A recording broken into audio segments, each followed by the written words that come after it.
Thank you everyone for joining us today as part of our Entrepreneurship Speaker Series. We're here with Kari Cunningham, who is a founder and owner of Panther Pediatric Dentistry, and Justin McCrae, who is a fourth-year dental student here at Case Western Reserve University. Just a couple housekeeping items before we get started. If you have any questions at any point, and we do encourage you to please share your questions, just raise your hand or post them in the chat, and Justin will call on you. And Justin, I'm going to turn it over to you. Thank you so much. Thank you, Doug. I'd like to welcome you to the Veale Institute Entrepreneurship Speaker Series featuring Dr. Kari Cunningham, who is a board-certified pediatric dentist and the founder of Panther Pediatric Dentistry in Euclid, Ohio. Good afternoon. My name is Justin McCrae, and I'm a senior dental student here at the School of Dental Medicine. Upon graduation in May, I will follow the footsteps of Dr. Cunningham as I will begin my specialty training in pediatric dentistry here at the School of Dental Medicine and Rainbow Babies and Children Hospital here in Cleveland. It is both an honor and a privilege to serve as moderator for this event, as both as a student has been directly impacted by Dr. Kari. She is a mentor, a colleague, and a friend. I'd now like to turn it over to you, Dr. Kari, and you can tell us a little bit more about yourself. Thank you so very much, Justin, and welcome, friends. I really appreciate you all taking out time this evening to join us. My name is Kari Cunningham. I'm a board-certified pediatric dentist and native to Northeast Ohio. I grew up in the city of Euclid, where my parents still reside in the house that we moved in when I was 2 years old. They've been married for 42 years. I'm the middle child, so sometimes I do suffer from middle child syndrome and this need to be an overachiever, to stand out and be recognized for things that I've done and acts that I've carried out. I have an older sister who's also a respiratory therapist, and she's on the front lines during this COVID-19 pandemic. And so I look up to her as a source of inspiration. She's very steadfast, extremely compassionate with the patients that she's treating. She's also a leader at Cleveland Clinic Hospital, and she's a respiratory therapist supervisor. So we're often brainstorming about our roles as leaders in our respective professions.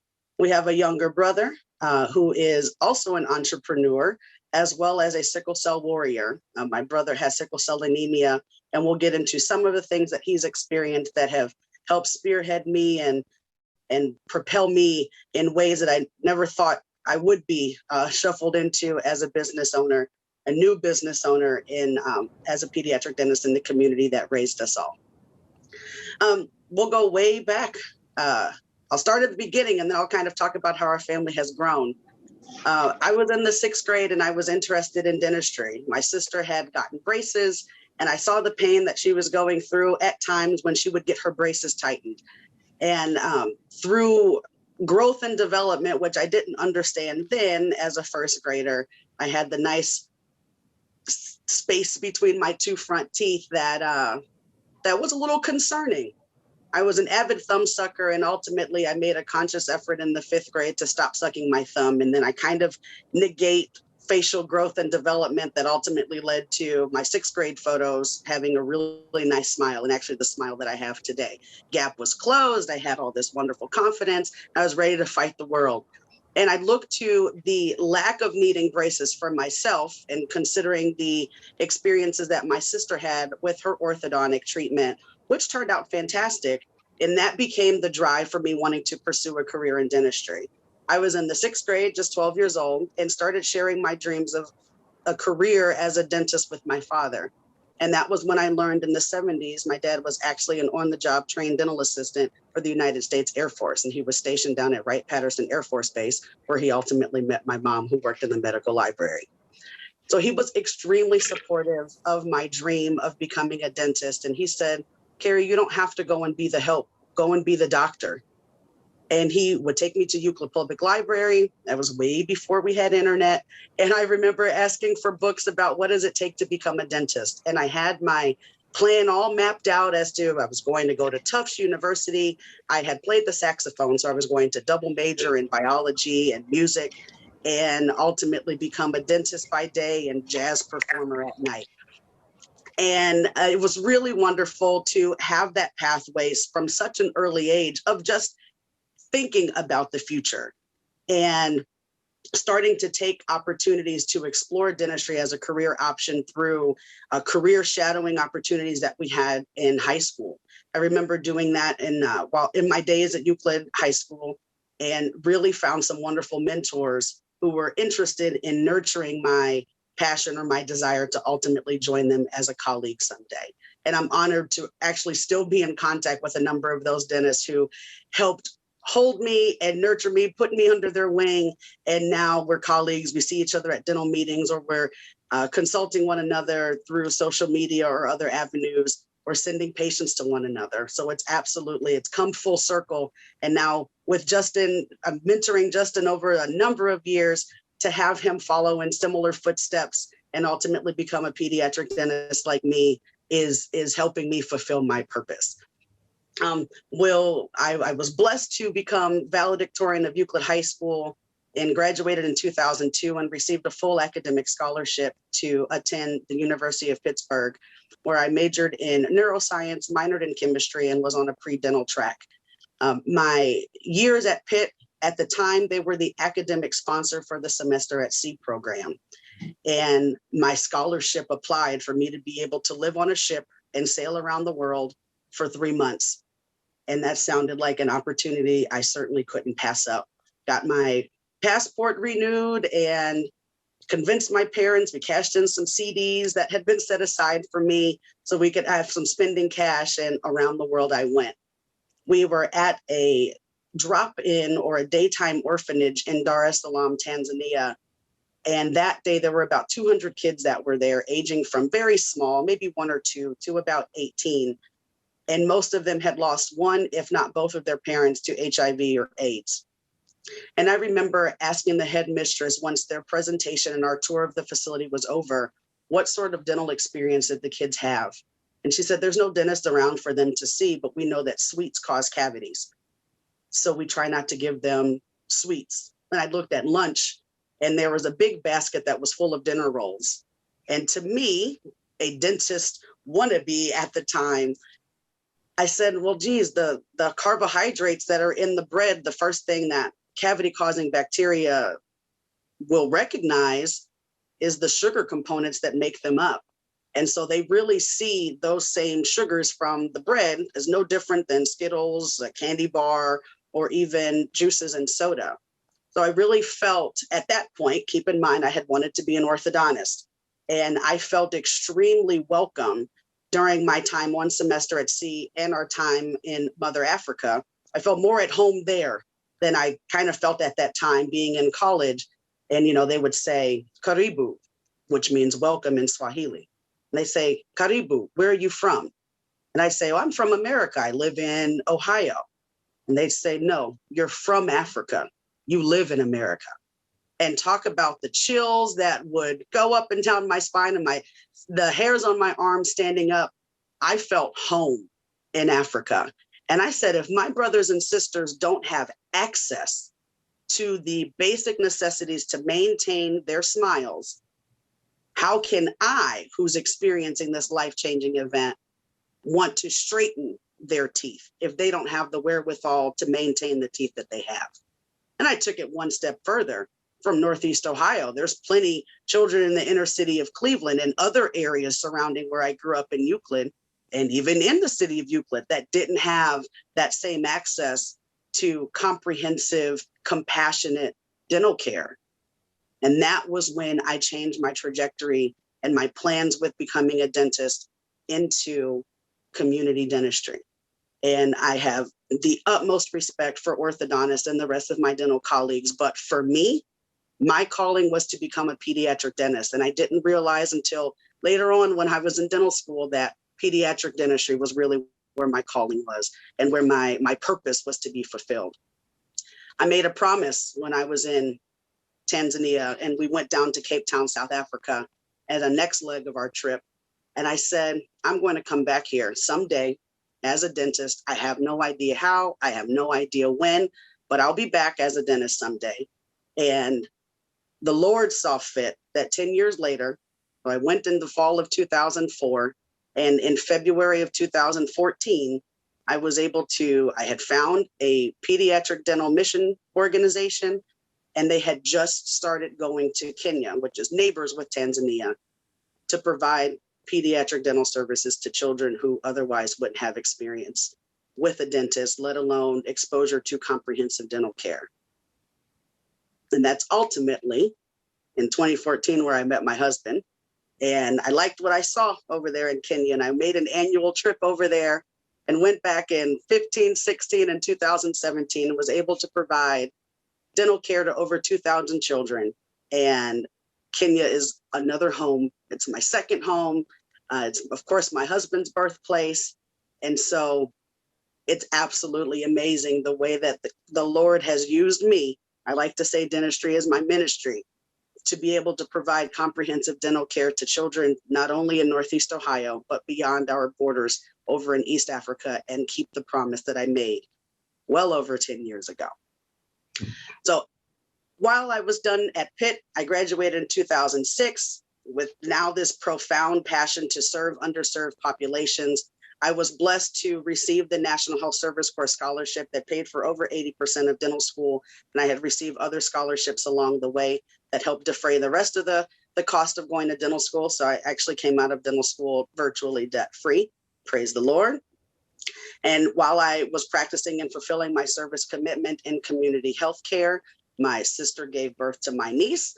And so our family just keeps growing. That happened in 2017. And my husband and I got married in 2019. And our family is growing in Northeast Ohio. And everyone plays a role in just the success, the everyday goings on when I need to have a moment to vent and brainstorm. I'm super blessed to have wonderful family members and friends to hear me out. I came back home to Northeast Ohio and trained at Case Western Reserve University, where through the Healthy Smile Sealant program, I realized I had a passion for taking care of children's teeth and their smiles and playing a role in setting the tone for them to lead a life of dental health and get them away from one riddled with dental disease. Or at least if they do come to me with lots of infections, then I'm a specialist in my craft is to help get them rehabilitated back to square one.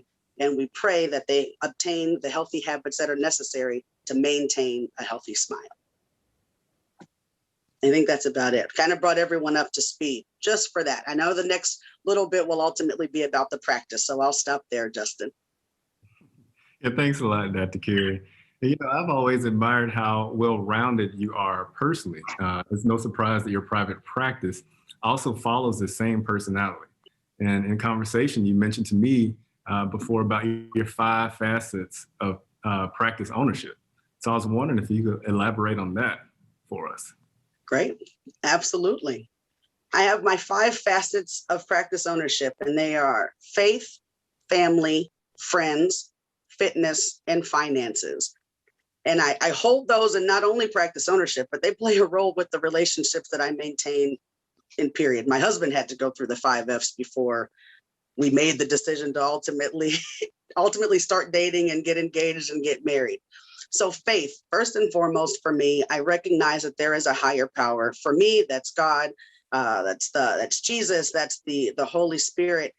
For any other individual, I mean, I'm not proclaiming, I'm certainly a Christian, but I'm not forcing anyone to any realm. But I certainly recognize that I have gotten where I am with the help of many. And ultimately, there's an Almighty who already has the story written, and it's my job to simply turn the page and keep going through the chapters while I'm fulfilling my purpose that He has made for me during my time here on earth. So being steadfast in my faith is huge. I didn't know right away when I wanted to become a business owner, but there were started to be signs, and I was praying for the discernment for God to help steer me as my service commitment was coming to an end in community health. Or my father used to say, put yourself in a position to make change. So while I'm working in these different entities, and there were things that I liked, things that I didn't like, things that, hey, if I was a dental director, I would do X, Y, and Z. And lo and behold, there became an opportunity in which I was fulfilling a service commitment at a health center here in Cleveland. And I was looking on the job board through the National Health Service Corps, and just 10 days beforehand, there was another community health center in Lorain County that was looking for not only a pediatric dentist, but also a dental director. And I said, Lord, is this my shot? Is this where I'm supposed to go and shine and use my leadership skills that I had in dental school through student organizations, and really and aim to listen to staff and their concerns and try to make a difference and provide pediatric dental care to the city and communities around Lorain? Was this my calling? And I remember calling HR and I said, let's kill two birds with one stone. I don't really know how to be a dental director, but from my experiences, I knew how not to be one. So let's take a chance and learn from each other, and let's make this happen. And they believed it. They believed me. They hired me.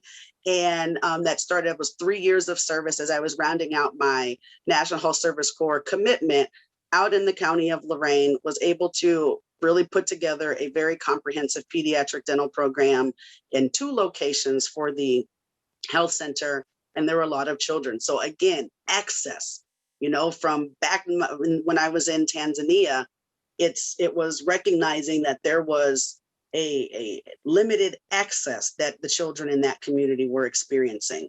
Same thing. These are my brothers and sisters in Northeast Ohio that need access to quality, comprehensive, compassionate, reasonable, affordable pediatric dentistry.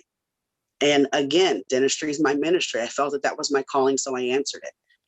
Family and friends. I'm a close-knit kind of person. It takes a lot to really get into my inner circle. So my friends are like family, and you guys have heard my story about my family so far. We're extremely close. My brother he's had sickle cell anemia his entire life, and I don't think that, any time that you've really seen a family bond has been in moments of uncertainty with respect to his health, and really coming together. Those days when we were little kids and he'd be in the hospital, then it was everyone's coming to the hospital, and we are a unit. And the folks recognized the signature Cunningham band when we were growing up, and it became a symbol of love and togetherness. So if you were a friend traveling in the big Ford high top van that mom drove that seemed to seat a football team, then you were pretty much family. So for me, it's got to be one and the same. It's interchangeable. Your family, you're a friend who's like family, and having those people be there to serve as a support system was really, really key, especially as I started brainstorming the idea of opening up my practice. And where would I go? I felt compelled to be that hometown hero and come back to the city of Euclid. I remember we were the first Black family that moved into our neighborhood in 1980 something. And now the city of Euclid, we were at that point in time that were from white to Black students. It was about 49% African-American students in the Euclid City School District and 51 white. And now I have no idea what the number is, but I see way more students within the school district that look like me than don't. So it became important for me to come back to the city of Euclid, establish my practice, become a comprehensive pediatric dental provider who does accept all state-funded insurances, because access. Again, let me put myself in a position to make change and serve as a role model and source of encouragement, motivation, and an educator for the families that enter my practice. And let me serve as a resource for other clinicians who may very well not feel comfortable providing comprehensive dental care to children. Now they have someone. We're on the bus line. We're readily and easily accessible and a very well-known in the Euclid Medical and Office Plaza here. And pretty much if you're in the city of Euclid, you know about the EOM building. And so we're here. There's lots of history in this building, and we're able to make a difference. When it comes to fitness, I'm talking not only physical fitness, because needing to keep up with the little kids, and for me to need to keep up with my niece, being physically fit is very important. We know from an ergonomic standpoint, dentistry can put a lot of stress and strain on our bodies.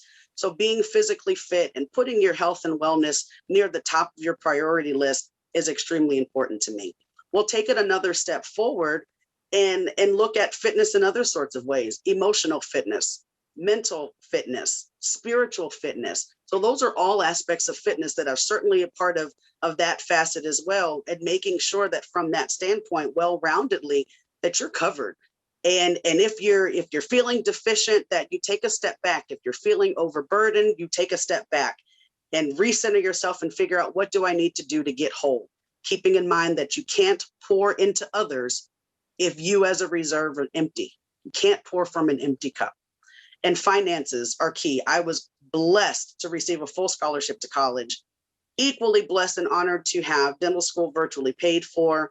I think there was one loan I took out when I was applying in my 4th year for residency programs, and I wasn't the smartest with it. I did take out the maximum allowed for the loan. I didn't need it, but I did throw myself a really nice graduation party.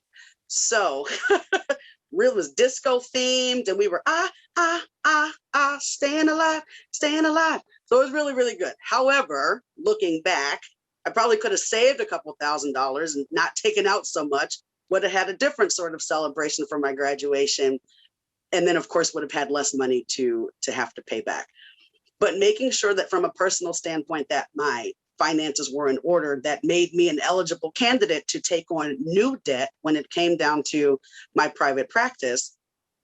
That was also important. I remember when I was getting ready to go to college, and my dad said, no doubt people are going to ask you about a credit card. He said, you can sign up, get a credit card, get minimum numbers of credit cards, try not to overdo it. But the name of the game is, whenever you put money on the credit card, make sure that you pay it off in full when the bill comes. So I kept that in mind. If you can't afford it when the bill comes, don't put it on the credit card. You probably don't need it. So keeping that in my mind, I made sure that my finances were in order, so that once it came time to have my practice, then I'm taking my proposal to a bank, and they recognize they're always going to ask for your personal finances. They want to see what sort of a risk you are. And I'm blessed to have my project been funded and supported by a wonderful dream team. And I'm really, really excited. They're all respectful of my faith, family, friends, fitness, and finances aspect of it. And we ultimately have Panther Pediatric Dentistry here in Northeast Ohio, city of Euclid, home of the Euclid Panthers. Wow, thanks, Dr. Kari. That leads to my next question. And you just spoke about relationships. And I can recall how you stressed to me the importance of having a dream team when being a business owner. Could you speak a little bit on what individuals make up this dream team and how these relationships have helped your business grow? Wonderful. This is great, Justin. Having a dream team is what I call them. You know, you get folks together. It's a team of advisors that help guide me. No one's really going to tell me how to do my dentistry, but I'll tell you, I'm not one who's doing my taxes. I'm not fully equipped to negotiate a lease. I have no idea where I would have found my space. So I was really blessed during dental school to have made some connections by attending lunch and learns or dinner and learns, being that poor dental student who was hungry and was always ready for a free meal. And now I'm just a pediatric dentist who's hungry and always ready for a free meal. So this virtual learning stuff is really, it's hurting. Okay, I've lost weight. I'm missing out on these free meals that go with meetings. But anyway, the individual who she's a banker, and she would come in and talk to us about finances in dental school. And once you graduate, don't live beyond your means. Be responsible, because ultimately, if practice ownership is what you want, you need to set yourself up and be in a position to be able to borrow the money and be that risk that a bank is willing to take. So she would always say, Kari, when you're ready, let me know. When you're ready to open up a practice, you'd be great at it. You'd be a really, really great pediatric dentist and business owner. Okay, all right. I said, well, I've got this service corps commitment that I have to fulfill. Not ready yet. And ultimately, I had passed my oral clinical exam and became a board certified pediatric dentist, which I felt was the piece that I needed to ultimately feel comfortable and confident in putting my name, hanging my shingle up and saying, this is my practice. I'm a board certified pediatric dentist, really involved in academics and servant leadership. So I ultimately met the qualifications to become a fellow of the American Academy of Pediatric Dentistry. So she and I went to dinner. I told her, I think I'm ready. Let's go to dinner. She said, okay, let's do it. Let's map this out. She said, you're going to need an accountant. I remember that from our practice management and courses in dental school, but I didn't know who to have. I mean, at that point, I was just dealing with my personal finance. You need an accountant that is familiar with dentists and dental practice ownership. She got me my accountant. She suggested my accountant and an attorney. I already had a financial advisor, praise the Lord. I was already putting money into a retirement fund while I was in dental school.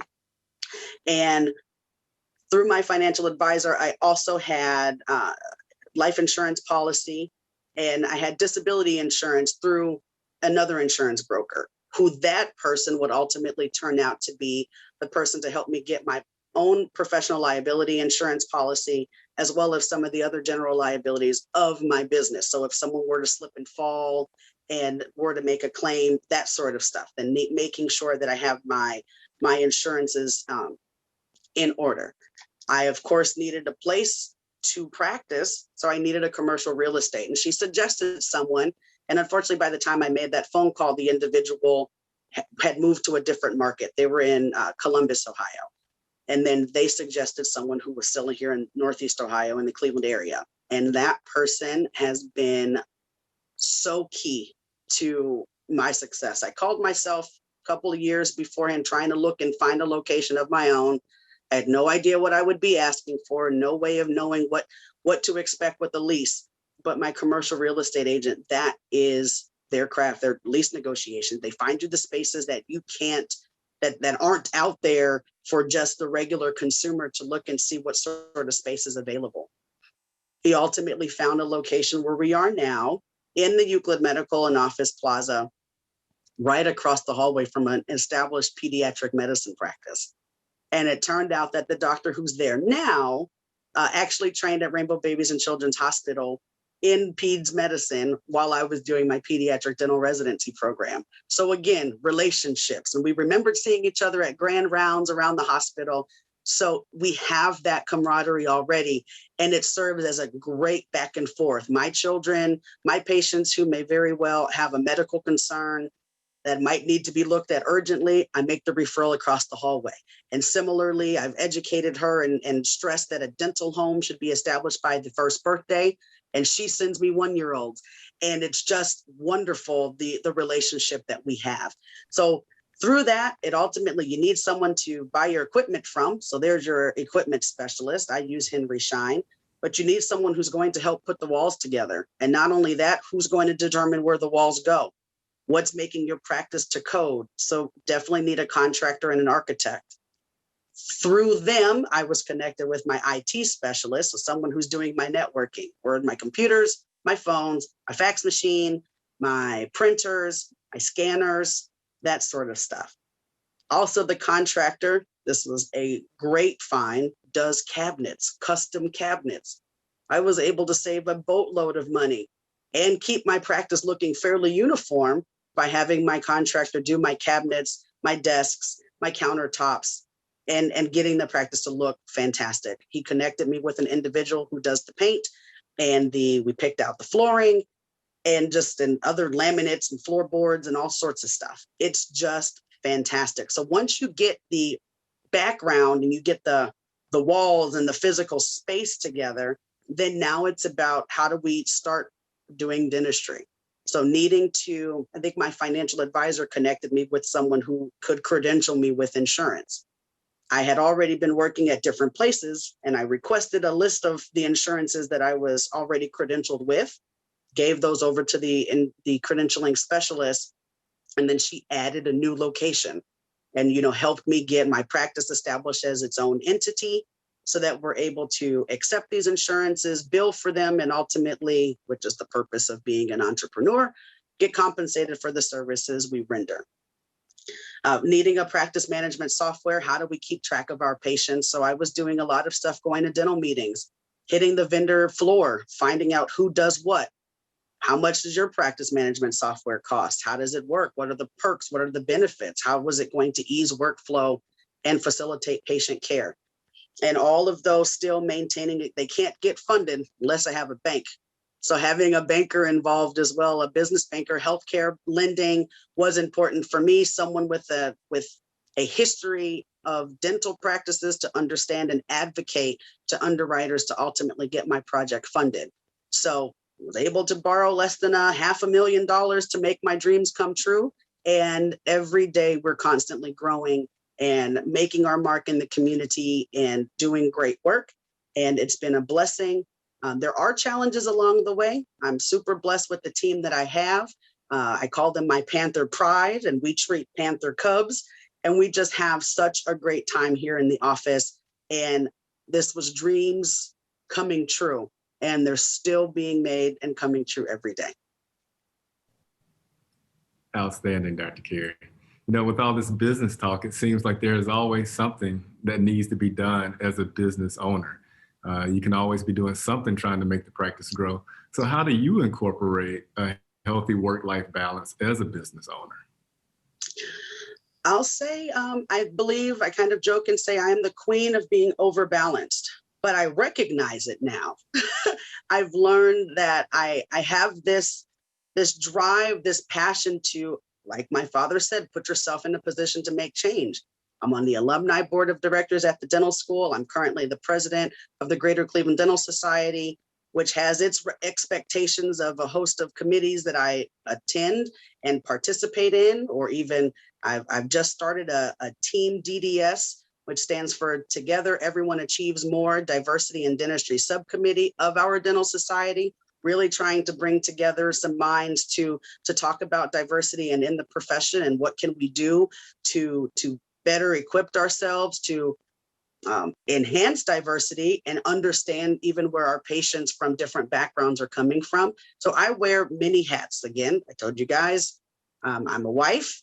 And so my days of living off of popcorn and drinking wine for a meal while I was a single lady or no more. My husband actually expects to have real food, which is good, which is probably aided in my loss of weight because I'm actually eating vegetables instead of just saying, well, it's corn. I put it in the microwave and then it popped up into this yummy, buttery deliciousness.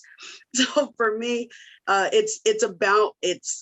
it's learning to, and I finally made a commitment over the past year or so, learning how to say no.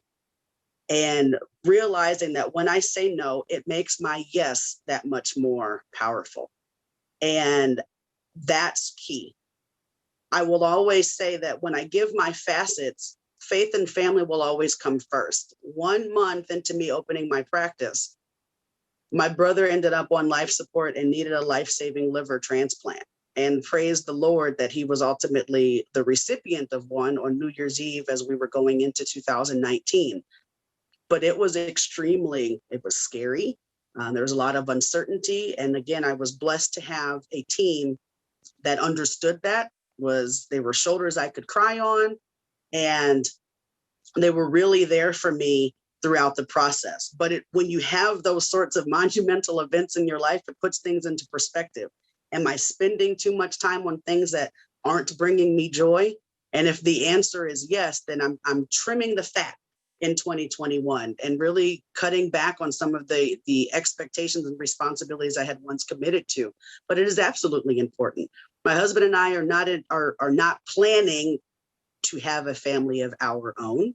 So putting ourselves in a position, maintaining health and wellness so that we can be there to continue to pour into others in our respective fields is paramount in the way that we will continue to live from this point on together as a couple, as entrepreneurs, and that's that. So it's extremely important, but it takes a lot of prayer. A lot of folks, Kari, how do you do all of that? I pray a whole lot.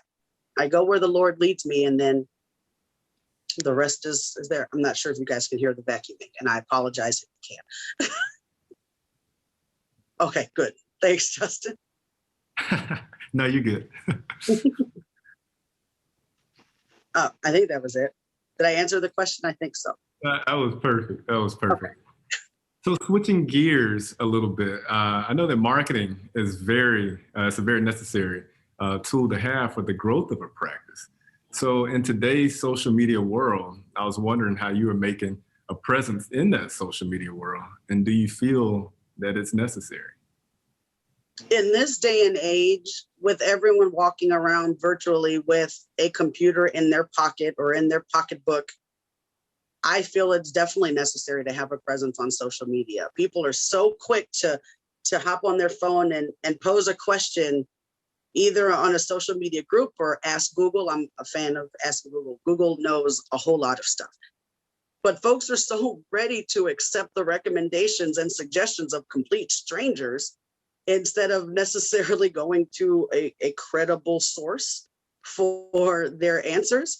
And so for me, I'll be completely honest. I can text, I can send an email and attach. I can write on a document and send it back via email. But I've got Facebook and Instagram. That's about it. I don't TikTok or Snapchat or Twitter, tweet, whatever the verb is for that platform. And but I need to be present. So I'm constantly, I did not want to outsource my social media stuff. I like to keep it original. One, it keeps folks from stealing it. And it puts a unique mark on Panther Pediatric Dentistry. If you guys were to go to our website, which is pantherpediatricdentistry.com, you'll see our logo, which is a panther head on top of a molar. And I want that logo to ultimately be for Northeast Ohio and even regions beyond for pediatric dentistry, the way that the Nike swoosh is for sports and shoes and other apparel. I want folks to know that at Panther Pediatric Dentistry, we're here to provide comprehensive, quality, compassionate pediatric dental care close to home. And so, yes, I think that's important. I do aim to respond to our Google reviews, and just so that folks know that it's not just going by the wayside. I'm seeing stuff pop up on the screen here. Sorry, I got distracted. There's definitely needs to be an avenue to share your craft with the masses. I did 6 months of active marketing with the company that I hired for my practice. But then knowing that I was coming back to the city of Euclid, knowing that there's a host of my classmates and the classmates of my siblings who are raising families in the area or surrounding areas, I said, if they can remember that I was the nerdy Dr. Kari who played the saxophone and directed the marching band all those years ago, and that I've got a practice of my own and it's clean and it smells good, it's meant to be inspirational and motivational, we welcome you with open arms, then I'll let that word of mouth lead to referrals coming to the office. And we've grown in ways I could not have imagined. And we're extremely blessed to be able to make the kind of difference that we're making in the community. Awesome, Dr. Kari. It looks like we have a question in the chat. So if you would, if you could unmute yourself and ask your question, that would be great. Hi there, this is Ashi Bachu.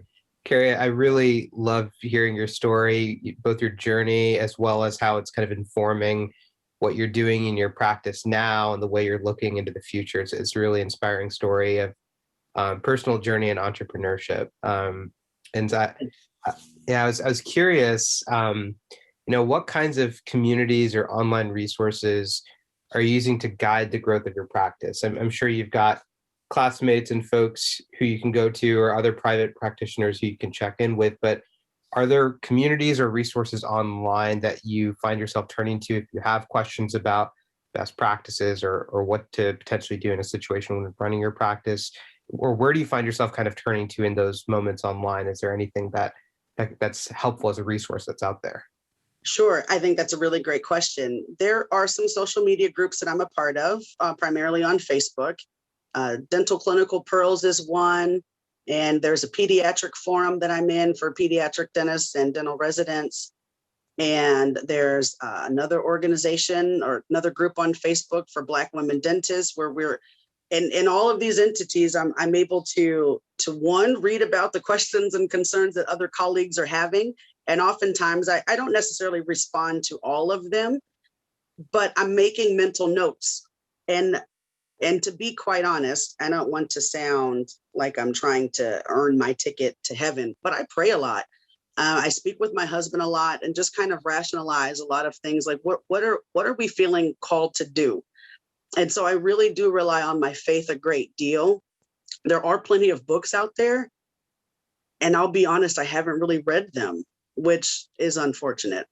But it doesn't change the fact that I kind of see what other people are doing in their practices, or I'm getting the story from the patients who maybe had a negative experience at another colleague's office, and now they're seeking care from me. So I take some of that stuff more as a customer service standpoint, and how do I position myself to attract more individuals? How do we lay out our treatment plan in a way that's receptive and the parent feels heard? And then I, again, will allow that word of mouth to ultimately aid in the growth of the practice. Being from the Euclid area, that has been huge in getting individuals to come. I partnership with one of the elementary schools for Give Kids a Smile Day and Black History Month activities that we've done over the past few years. But honestly, looking back, I did not take for granted any of my employment opportunities. Sure, they might not have been the most fun things, but honestly, I would take little nuggets away from every opportunity that I was working in and say, okay, well, what are the qualities that I like in my dental assistant? Because sometimes this isn't cutting it. And I don't think I could survive in a practice of my own and tolerate this type of behavior.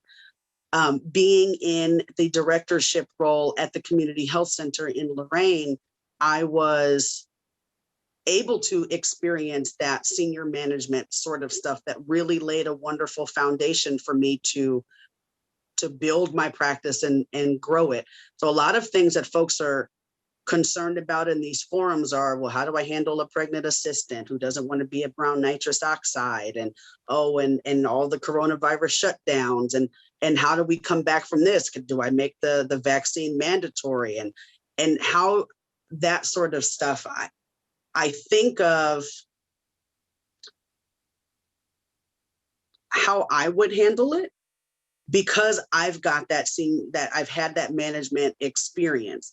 So I will say, kind of like work experience really helped prepare me, that allowed me to pull the things that I liked from each of those experiences and put them all together to ultimately have a practice that responds to to patient satisfaction or dissatisfaction, who has a really comprehensive employment program when it comes to, let's make sure that we're documenting, we're doing evals, we're awarding good behavior, we're giving merit-based increases as needed or as indicated. I think a lot of that stuff really prepared me for practice ownership. And honestly, as a specialist in an area where there's not too many specialists doing what you do, so there's not a lot of folks around me that are accepting state-funded insurance across the board. So in that case, I'm literally in a position, and right across the hallway from a pediatrician, if you build it, they will come. I built it, and they're coming. Thank you, Dr. Kari, and great question. We have another question from Dr. Ying Ann. Dr. Ann, if you could unmute yourself and ask your question, that would be great. Hi, Kari. Wonderful lecture. I feel like we all get to know you a little bit more today. Thank you. It was very inspiring. So my question actually probably have two folds. So my first question is, during your early stage of your new practice, how do you, I mean, obviously you can't open 5 days a week when you're still building your patient flows. How do you actually allocate your staff's roles for the full-time, because you want to make sure the presence of the practice is full-time, even though you don't open 5 days a week. So how do you allocate each person's role? And do you feel like, how do you manage to keep your schedule adjusted during COVID? So that's my first question. My second question is, you kind of mentioned that you are always looking for your staff had the quality that can qualify for the job. How do you communicate your vision for your own practice to your staff when you hiring people or training them? Okay, those are great questions. Thank you so much. Now, I will say my memory is about as long as my eyelashes, so I definitely remember the first question, but by the time I answer it, if I forget the second part, then I might have you repeat it. So the first part, yep, what was that one again? Eyelashes are not very long. I remember COVID. It was about how when your schedule is not up for full time yet, how you actually delegate the roles for each individual staff. Gotcha. To meet this unique beginning of the stage of your practice. Sure. I will say I made the mistake. I hired staff who had the availability of the days that I was available, and that was my first mistake. So only having staff present when I'm present, and if I'm not present 5 days a week, means that there are days of the week that the phone is ringing and no one's answering it. And so it only took probably about 4 months of that mistake. And because Google is good about telling you, hey, these people have tried calling your office directly from when they've done a Google search, you can hit website or directions or call. And I'd say, well, geez, that's a whole lot of people who are calling the office, and that's not what the schedule looks like. So then I realized, and in some of those forums, someone had posed a question about starting up a practice. And someone said, you hands down need to make sure that your phones are being answered every day. So the individual who's now my office coordinator, she and I had experience at the health center together in Lorain, and we worked together. She was my part-time assistant, and she was interested in leaving her other role. She was working at another dental office and coming over full-time. And I said, that's perfect, because I need the phones to be answered every day. And while you're at it, let's learn more about the insurance aspect of the practice management software and how do we make it work for us. So she's my only full-time employee. Everyone else is part-time, and typically they work somewhere else. And so it was just really, again, by chance and God's grace that when I had an availability in my schedule, and I did strategically open my practice on Wednesdays, knowing that a lot of other dental offices are closed on Wednesday. So other assistants may very well be looking to round out their week with employment elsewhere. And that was extremely helpful in my initial staffing. But it is important I've got bills to pay. I have a mortgage, I have a car note. And so needing to maintain guaranteed income from another source, because honestly, rent needs to be paid, the practice loan needs to be paid, my staff need to be paid before I'm paid in the early stages of the practice, which I'll talk to folks now when they'll say, oh, you pay yourself first. I will rely on my other sources of income before I pull from the practice. So there's one. During the coronavirus shutdown, I did, and I married an assistant. My husband worked as a hygienist in Kenya, but he was a dental assistant first. And so his Kenyan hygiene certifications don't translate here in the US. And as I mentioned earlier, my father was an on-the-job trained dental assistant in the Air Force, also in Ohio. So you can be an OTJ dental assistant. So I brought my husband on. Well, when he came to the US and we got his conditional green card and was able to work, then I brought him on as an on-the-job trained dental assistant. So you'll work when your wife comes to work. So then that was extremely helpful and a blessing for us that dentistry brought us together and that we're able to embark on this journey as one. But now he's interested in massage therapy, and so he'll ultimately be an entrepreneur in his craft once his license and certifications have been received.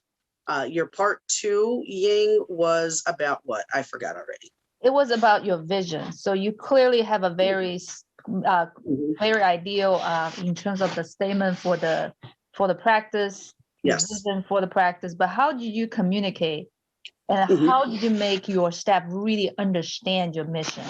Okay. Anyone who's interested in a job with me, I do direct to go to our website first because my story is on there and at least our mission. But I was very intentional. My business plan is about 30-something pages where I really outlined that vision, that mission of what we're doing and the care that we will deliver. So I like to say we aim to treat all families with a smile, and SMILE stands for superior customer service, medically necessary care, integrity, lifelong learning, and education. So we're the lifelong learners.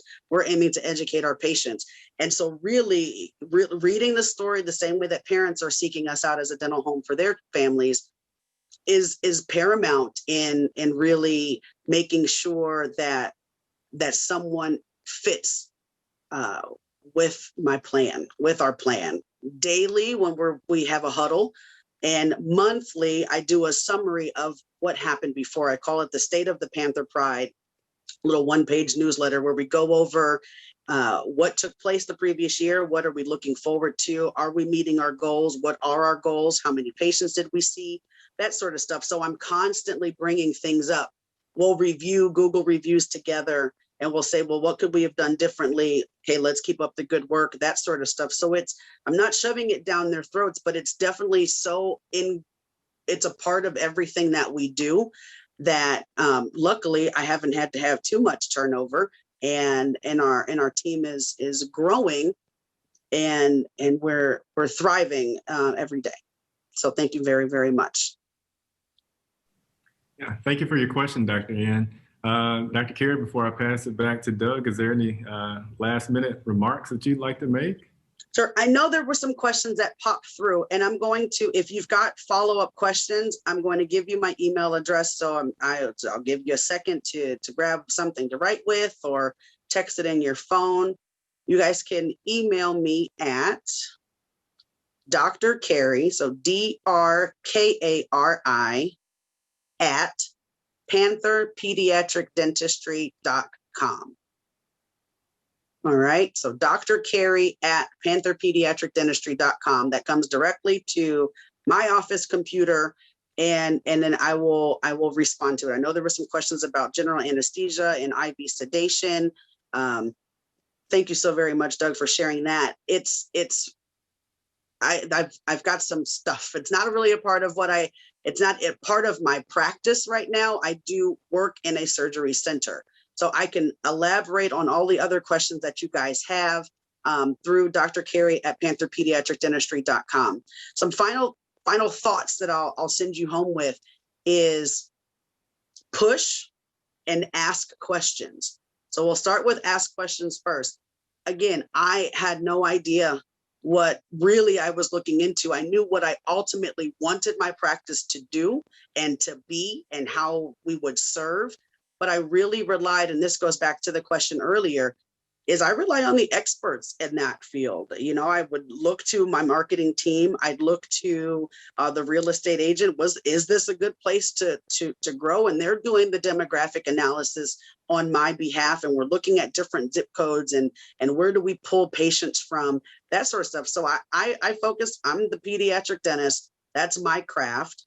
I'm also an event planner. So for me, this was also kind of fun. It was planning my, opening of my practice. So I really am apart from that logistic standpoint, wanting to know what does it take to do it and serve as a resource for other colleagues who are interested in practice ownership. And even considering people who aren't dentists, who may very well want to be entrepreneurs, they'll reach out to me and just kind of brainstorm, bounce questions off of me, and I'll give them others. Sometimes I'll play the devil's advocate. So you want to ask questions. If you don't know, there is somebody out there who does. Sometimes you might want to start with Google, especially if you're having a thought in the middle of the night and no one's available for you to ask. But don't be afraid to ask questions. Plenty of people out there to help you navigate entrepreneurship and practice ownership. And then finally, you want to push. And for me, you want to pray until something happens. So that's what PUSH stands for. Pray until something happens. Continue to physically push forward, mentally think ahead, because it's growth is about anticipating more numbers. If you grow, you have to have a place to put patients in your schedule. So needing to have this futuristic mindset or outlook is extremely important in order to establish your business and fulfill your mission, achieve your goals, and see your practice or your business flourish and reach the targeted audience and beyond. But through it all, whomever you're praying to and with whom you pray until something happens, and align yourself with individuals who can help make your dreams come true. I truly appreciate your attention this evening. I do want to be respectful of your time, and I know we've already gone over. I really appreciate the questions. Please reach out to me, Dr. Kari at pantherpediatricdentistry.com. If you need a dental home for your children, visit the website, pantherpediatricdentistry.com, and learn, get our phone number, 216-938-8501 to schedule an appointment so that your kiddo can become our next Panther Cub. Thank you so much, Dr. Kari. Again, it's been an absolute pleasure to serve as moderator for this event tonight. And with that, I'll pass it back to you, Doug. Thank you so much, Justin and Kari, for hosting us tonight. It's great to always hear about different forms of entrepreneurship, and in this case, to learn more about dental entrepreneurship. I've put a couple links in the chat just about tomorrow's event regarding pitching. If you'd like to learn more, please attend. And stay connected with us on social media and through our newsletter. And have a great night. Thank you so much for joining us.